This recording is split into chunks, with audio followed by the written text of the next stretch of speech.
Hello दोस्तों, कैसे हो आप? आशा करती हूँ कि आप लोग बहुत अच्छे होंगे दोस्तों। मैं भी बहुत अच्छी हूँ।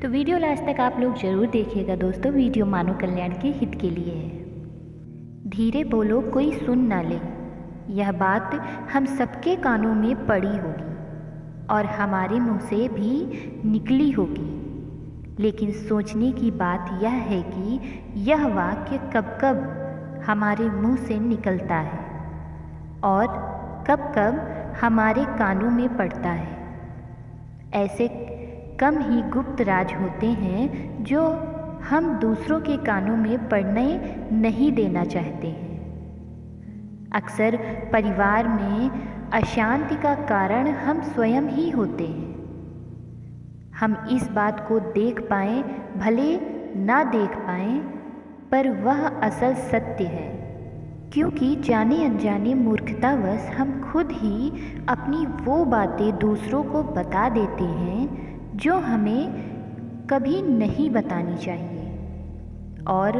वही बातें जो हम जाने अनजाने किसी दूसरे के सामने बता देते हैं, वही हमारे दुख का कारण बन जाता है, वही हमारे झगड़े का कारण बन जाता है। और फिर बाद में हमें पछतावा होता है कि मुझे यह बात किसी को बतानी नहीं चाहिए थी। मेरी गलती थी कि मैंने जाने अनजाने यह बात सभी को बता दी। इसलिए आज की जो कहानी मैं आपको सुनाने वाली हूँ, उसको सुनने के बाद आपको ऐसी बातों का पता चलेगा जो आपको कभी किसी को नहीं बतानी है। ये जो 7 बातें हैं वो आपको किसी को नहीं बतानी है। क्यों नहीं बतानी है, इसका तर्क भी मैं आपको दूंगी। इन 7 बातों के अलावा अगर आपको लगता है कि कोई बात ऐसी है जो मुझसे छूट गई है या मैंने नहीं बता पाई, तो कमेंट में ज़रूर बताना। इससे पहले कि आप इस कहानी में खो जाएं, यदि आप स्वामी जी के विश्वासी हैं तो इन दिव्य उपदेशों को ध्यान से सुनें। इस वीडियो को पूरा अंत तक देखें, वरना बाद में बहुत पछताना पड़ेगा। एक समय की बात है, एक नगर में राजू नाम का युवक रहता था। वह युवक बहुत गरीब था, कुछ पैसा नहीं था। उसके पास 2 वक्त की रोटी भी बड़ी मुश्किल से उसे नसीब होती थी। किसी काम की तलाश में दिन रात खोज करने पर भी उसे कोई काम नहीं मिल रहा था। फिर एक दिन उसने अपनी पत्नी के सामने अपनी सारी समस्या बताई। उसने अपनी पत्नी से कहा कि मैं जिस जगह भी काम मांगने के लिए जाता हूँ तो हर कोई मुझे यह कहकर काम नहीं देता कि हमारे यहाँ काम की ज़रूरत नहीं है। मैं काम की तलाश कर करके थक चुका हूँ। मुझे समझ नहीं आता कि मैं तुम लोगों का पेट कैसे भरूँगा। मैं अपने बच्चों को कैसे पालूँगा, और यह चिंता मुझे दिन रात खाए जा रही है। यह सुनकर उसकी पत्नी ने कुछ सोचकर कहा कि तुम एक आदमी के पास एक बार ही काम मांगने के लिए जाते हो, और जब वह काम नहीं देता तो तुम दोबारा उसके पास नहीं जाते। अगर तुम्हें उनसे काम लेना है तो तुम्हें हमदर्दी जतानी होगी, तुम्हें उनसे हमदर्दी हासिल करनी होगी, अपनी गरीबी दिखानी होगी, ताकि वो लोग तुम्हारी मजबूरी समझकर तुम्हें काम पर रखें। इसलिए शर्म मत करो, उन्हें अपनी मजबूरी बताओ, अपनी गरीबी बताओ, और इसी उपाय से तुम काम पा सकते हो। यह बात राजू के दिमाग में बैठ गई और अगले दिन काम मांगने के लिए वह उसी सेठ के पास जा पहुंचा जहां पर वह पिछले दिन काम मांगने के लिए गया था। लेकिन इस बार उसने हाथ जोड़कर उस सेठ से प्रार्थना की। उसने विनती की वह बहुत गरीब है और उसे काम की बहुत आवश्यकता है। वह जो कुछ भी उसे देंगे उसमें वह संतुष्ट हो जाएगा, पर कृपा करके मुझे अपने यहाँ काम पर रख लीजिए। उसकी यह हालत देखकर उसने उसे अपने यहाँ काम पर रख लिया। वह रोज़ यहाँ काम पर आने लगा। अंदर ही अंदर वह खुश तो था कि उसे काम तो मिला, लेकिन उसको वेतन दूसरे लोगों से कम मिलता था। वह काम तो ज़्यादा करता था, लेकिन उसके हिसाब से दूसरों लोगों को वेतन ज़्यादा मिल रहा था और इसे कम वेतन मिल रहा था। इस बारे में उसने अपने सेठ से कहा तो सेठ ने कहा कि देखो भाई, तुम्हें काम की ज़रूरत थी, मैंने तुम्हें काम दिया। मेरा धन्यवाद करने के बजाय तुम मुझसे शिकायत कर रहे हो। यह सुनकर राजू वहीं पर चुप हो गया। बात कहीं न कहीं सच थी। सेठ ने उसे तो उसकी मजबूरी के हिसाब से ही काम दिया था और इसलिए वह उसे अपने अनुसार ही वेतन देता था। लेकिन धीरे धीरे राजू ने अपने सगे संबंधियों और अपने दोस्तों को भी बताना शुरू कर दिया कि उसका सेठ कैसा आदमी है और उसे कितना वेतन देता है। समय बीतता रहा, राजू पूरी लगन के साथ अपना काम करता रहा, लेकिन अब परिस्थितियां बदलने लगी थीं। सेठ अब राजू से दूसरे लोगों से ज़्यादा काम लेता था और उसे उनसे कम वेतन देता था। यह बात राजू के मन को बहुत खलती। वह दूसरों से ज़्यादा मेहनत करता था और उनसे कम वेतन पाता था। इससे उसके आत्मसम्मान को बहुत गहरी चोट पहुंची। अब धीरे धीरे उसका मन काम से हटने लगा। उसका मन काम में लगता ही नहीं था। जाहिर सी बात है कि ऐसी जगह किसका मन लगेगा जहां आदमी को अपने आत्मसम्मान के साथ समझौता करना पड़े। इसलिए जल्दी ही उसने अपना काम छोड़ दिया और वह घर पर आकर खाली बैठ गया। अब उसके पास घर का खर्चा चलाने के लिए भी पैसे नहीं थे। इसलिए उसने अपने सगे संबंधियों और अपने दोस्तों से सहायता मांगना शुरू किया। उसके दोस्त उसके सामने तो उसे दया का पात्र समझते थे, उसे दिलासा देते थे, लेकिन पीछे से उसका मजाक उड़ाते थे। वह कहते थे कि कितना बेवकूफ़ है, सेठ ने इतना काम लिया और बेचारे को पैसे भी नहीं दिए। अरे हम उसको पैसे दे दें तो यह कल हमारा भी पैसा कैसे वापस कर पाएगा। इसकी ऐसी हालत है, काम तो इसके पास कुछ है नहीं, पैसा कहाँ से ला कर देगा। और इसी वजह से राजू की हालत दिन पर दिन खराब होती जा रही थी। अब वह तनाव में रहने लगा था। वह सगे संबंधी जो उसके अपने होने का दिखावा करते थे, वह उसे दया समझ रहे थे। उन्हें उसके ऊपर तरस आ रहा था। सब लोग आकर उसे ज्ञान तो बहुत देते थे, लेकिन कोई सहायता नहीं करता था। और अक्सर ऐसा ही होता है, ज्ञान देने वाले तो बहुत मिल जाते हैं, लेकिन मदद करने वाले उंगली पकड़कर, हाथ पकड़कर आगे चलाने वाले कितने लोग मिलते हैं। एक दिन उसे पता चला कि पड़ोस के गांव में एक मुनि आए हुए हैं जो कि बहुत ज्ञानी हैं।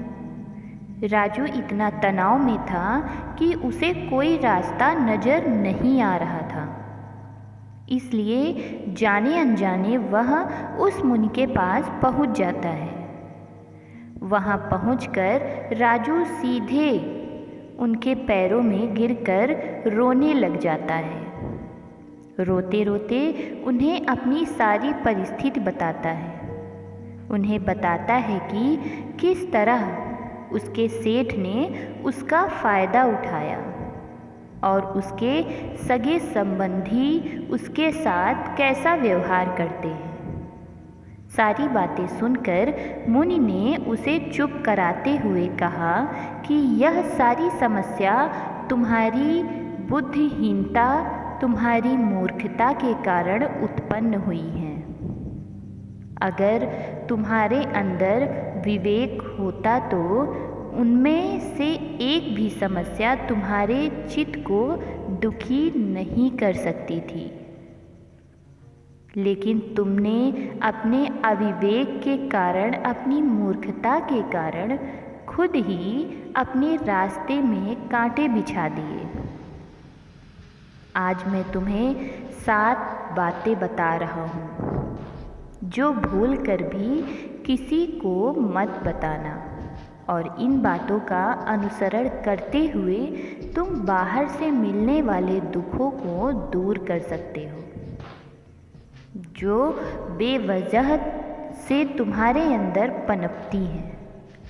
पहली बात जो किसी को नहीं बतानी चाहिए वह है आपकी मजबूरी। अपनी मजबूरी का दिखावा करके दूसरों का दया पात्र बनकर उनकी सहायता लेने की गलती कभी नहीं करना। तुम्हारी सहायता कर दे, लेकिन कल हो सकता है कि तुम्हारी मजबूरी देखकर तुम्हारी सहायता कर दे, लेकिन कल वह तुम्हारा फ़ायदा उठाने से भी नहीं चूकेंगे। अगर फ़ायदा भी नहीं उठाया तो दूसरों के सामने तुम्हारा मजाक बनाने में वह आदमी कभी नहीं चूकेगा। इसलिए कभी भी अपनी मजबूरी का दिखावा मत करो। अगर घर में 2 रोटी है, सूखी रोटी है तो वही खाकर सो जाओ, लेकिन दूसरों को इसके बारे में भनक तक नहीं लगनी चाहिए। जरा खुद सोचो, मजबूरी बताने का क्या प्रयोजन होता है। एक इंसान का या तो दूसरे से सहानुभूति हासिल करना चाहता है या उनसे कोई आर्थिक मदद चाहता है, लेकिन अगर दोनों ही परिस्थिति आप देखें तो दूसरा आदमी आपका फ़ायदा उठाने से नहीं चूकेगा, और अगर वो नहीं भी उठाएगा अपनी नज़र में तो आपको मूर्ख ही समझेगा, बेवकूफ़ समझेगा, और दूसरों के सामने आपका मजाक तो ज़रूर बनाएगा। इसलिए अपनी मजबूरी के बारे में कभी किसी को मत बताना। दूसरी बात जो किसी को नहीं बतानी चाहिए, अतीत की गलतियाँ और भविष्य की रणनीतियाँ जरा सोचें कि अगर हम अपने अतीत की गलतियाँ किसी दूसरे को बताते हैं तो उसका क्या प्रभाव होगा। वो गलतियाँ तो ठीक नहीं की जा सकती, तो उन्हें बताने का क्या प्रयोजन रह जाता है। आप अपने अंधेरे पक्ष को खुद दुनिया के सामने बता रहे हो, खुद अपनी गलतियाँ दूसरों के सामने बता रहे हो। इससे उस आदमी की नज़र में आपका एक चरित्र घटित हो जाएगा और वो भविष्य में हमेशा आपको उसी नज़रिए से देखेगा इसलिए किसी भी आदमी की नज़र में अपना चरित्र घटित मत होने दो और ज़रा सोचो कि आप व्यर्थ में ही अपनी भविष्य की रणनीतियाँ दूसरों के सामने बता रहे हो। जो लोग आपके काम का हिस्सा ही नहीं हैं, उनके सामने अपने भविष्य की रणनीतियाँ, अपनी डींग हाँकने का क्या फ़ायदा। वह लोग आपकी सहायता तो नहीं करेंगे, लेकिन आपकी भविष्य की रणनीतियों में बाधा जरूर बन सकते हैं।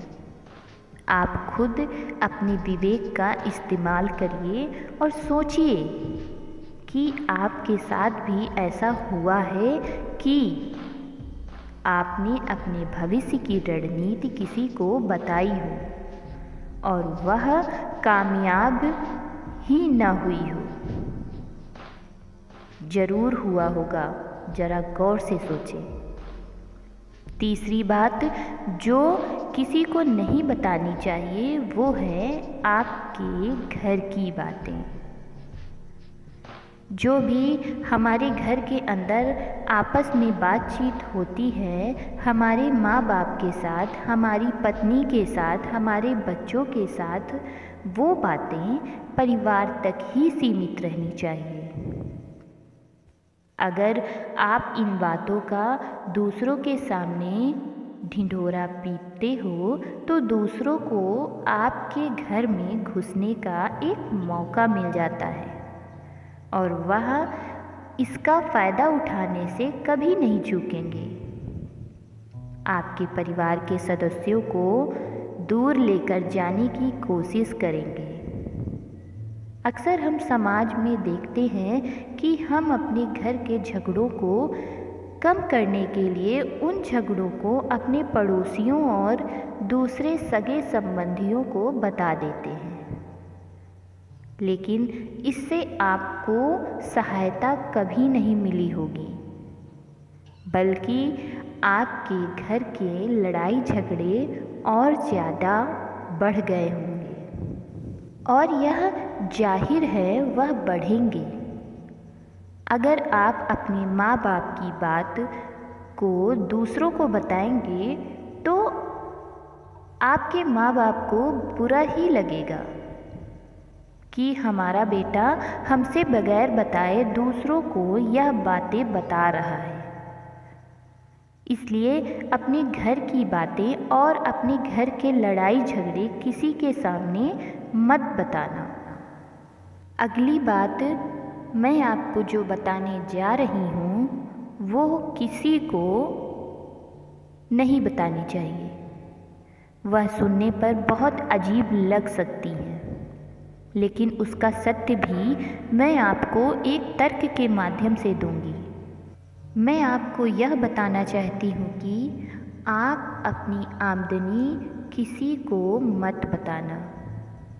अपनी आमदनी न बताने के पीछे क्या प्रयोजन हो सकता है, ज़रा सोचिए कि आप अपनी आमदनी अपने दोस्तों को बता देते हैं तो जब आपके दोस्त को ज़रूरत पड़ेगी तो वह सिर्फ आपको ही याद करेंगे, क्योंकि उनको पता है कि आपकी आमदनी ज़्यादा अच्छी है, तो आप ही उनकी मदद कर सकते हैं और इसलिए लोग आपसे ज़्यादा सहायता मांगेंगे।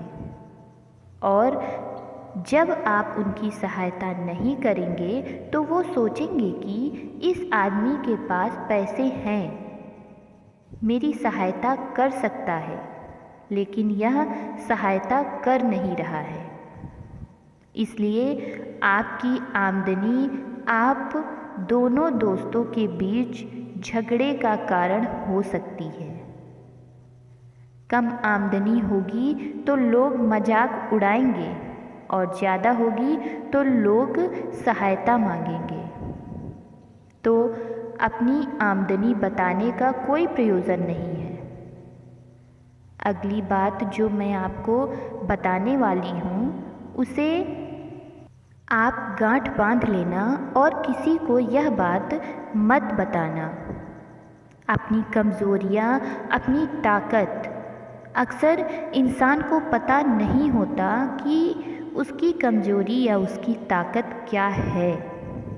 लेकिन अगर आपको अपनी कमज़ोरी और अपनी ताकत पता है तो पहली बात, आप बहुत ही बुद्धिमान आदमी हैं।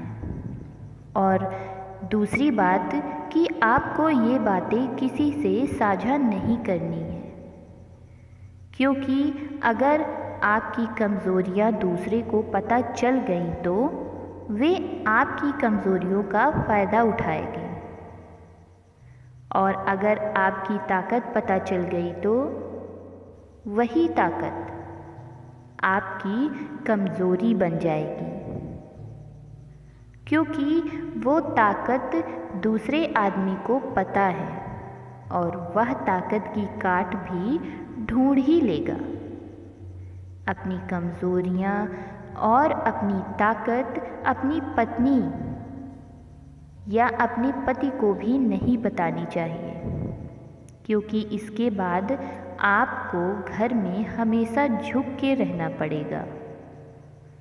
अगली बात जो किसी को नहीं बतानी चाहिए वह है अपने मित्र और अपने शत्रु। आप अपने मित्रों के बारे में अगर दूसरे लोगों को बताएंगे तो वह आपके मित्रों के साथ अपनी घनिष्ठता बनाकर आपको धोखा दिलवा सकते हैं। आपके गहरे मित्रों को आपसे दूर करने का प्रयास कर सकते हैं।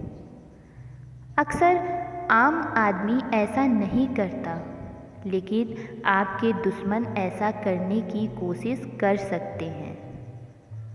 और दूसरी तरफ आपके शत्रु का भी किसी को पता नहीं लगना चाहिए, क्योंकि आज जो आपका मित्र है, अगर कल वह आपका दुश्मन हो गया तो वह आपके दुश्मन के साथ भी मिलकर आपको परास्त कर सकता है, आपको धोखा दे सकता है। इसलिए अपने सबसे अच्छे दोस्तों को भी अपने दुश्मन के बारे में कभी मत बताना। अगली और आखिरी बात मैं यह कहना चाहती हूँ कि जब तुम दान करते हो तो दान के बारे में भी किसी को मत बताना, नहीं तो दान करना व्यर्थ हो जाता है, बेकार हो जाता है। जब आप अपने दान का ढिढोरा पीटते हो तो आप यह बताते हो कि मैं कितना बड़ा दानी पुरुष हूँ, और ये आपके अंदर एक अहंकार निर्मित करेगा। इसलिए दान गुप्त रूप से किया जाए, उतना ही अच्छा होता है, उतना ही फलदायी होता है। जब आपका बायां हाथ दान कर रहा हो और दाएं हाथ को पता भी ना चले कि बायां हाथ दान कर रहा है। यह 7 बातें जो मुनि ने राजू को बताई, इनमें संसार के सभी सिद्धांत छिपे हैं। इन बातों का अनुकरण करते हुए आप अपने घर में सुख शांति बना सकते हैं और घर के झगड़े हमेशा के लिए दूर कर सकते हैं। आप इन बातों के बारे में अपने विवेक से भी सोचिएगा तो आपको यह बातें सच मालूम पड़ेंगी। और हमारा कहानी सुनाने का मकसद यही है कि आपका विवेक जागृत हो। आप खुद इन बातों के बारे में सोचो जो हम आपको बता रहे हैं, और अगर हम गलत हों तो आप कमेंट में वह बात ज़रूर बताएं जिस पर हम गलत हैं। दोस्तों, उम्मीद है आप सभी को यह वीडियो अच्छा लगा होगा। अगर आप स्वामी जी के सच्चे विश्वासी हैं तो हमारे चैनल को सब्सक्राइब और वीडियो को लाइक कर कमेंट अवश्य करें। आपका बहुत बहुत धन्यवाद। Thank you so much video last तक देखने के लिए। धन्यवाद।